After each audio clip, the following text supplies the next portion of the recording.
നിങ്ങൾക്ക് ഈ കെട്ടുകഥകളും അതുപോലെ ഈ മിത്തോളജിക്കൽ സ്റ്റോറീസൊക്കെ കേൾക്കാൻ താല്പര്യമുള്ള കൂട്ടത്തിലാണോ?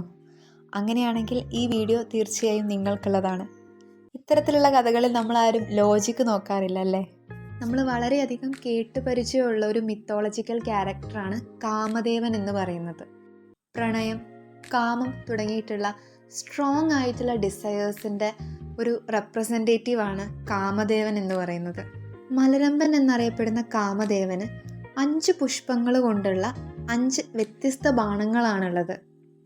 ഈ ഓരോ ബാണങ്ങളും ചെന്ന് പതിക്കുന്ന ആളുകളിൽ വ്യത്യസ്തങ്ങളായിട്ടുള്ള വികാരങ്ങളാണ് ഉണ്ടാക്കുന്നത്. അതിൽ ഏറ്റവും അവസാനത്തേതും ഏറ്റവും വീര്യം കൂടിയതുമാണ് ഈ നീലോൽപ്പലത്തിൻ്റെ ബാണം എന്ന് പറയുന്നത്. കഥ ഇത്രയേ ഉള്ളൂ. നമ്മൾ ഇന്ന് പരിചയപ്പെടാൻ പോകുന്ന പൂവ് നീലോൽപ്പലം എന്ന് പറയുന്ന ഈ പൂവാണ്. ചതുപ്പ് നിലങ്ങളിൽ വളരുന്ന ഈ ചെടിക്ക് മനോഹരമായിട്ടുള്ള നീല കളർ പൂക്കളാണുള്ളത്. ഈ സസ്യത്തിന് കരിങ്കൂവളം, കുവലയം എന്നീ പേരുകളൊക്കെ ഉണ്ട്.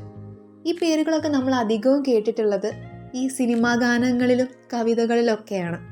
സ്ത്രീകളുടെ കണ്ണുകളെ മനോഹരമായിട്ടുള്ള ഈ സസ്യത്തിൻ്റെ പൂക്കളോട് ഉപമിക്കാറുണ്ട്.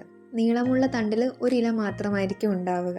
ഇലകൾ പരന്നതും അറ്റം വളരെ കൂർത്തതുമായിരിക്കും. ഈ സസ്യം നമ്മുടെ കുളവാഴയായിട്ട് നല്ല സാമ്യം തോന്നുമെങ്കിലും ഇതിനെ വ്യത്യസ്തമാക്കുന്നത് ഇതിൻ്റെ നീല കളറുള്ള പൂക്കളും ഇലകളുമാണ്. ശ്രദ്ധിച്ച് നോക്കിയിട്ടുണ്ടെങ്കിൽ രണ്ടും വ്യത്യസ്തമാണ്. വളരെ അൺഎക്സ്പെക്റ്റഡ് ആയിട്ട് കണ്ടിട്ടുള്ളൊരു പ്ലാന്റ് ആയിരുന്നു ഇത്.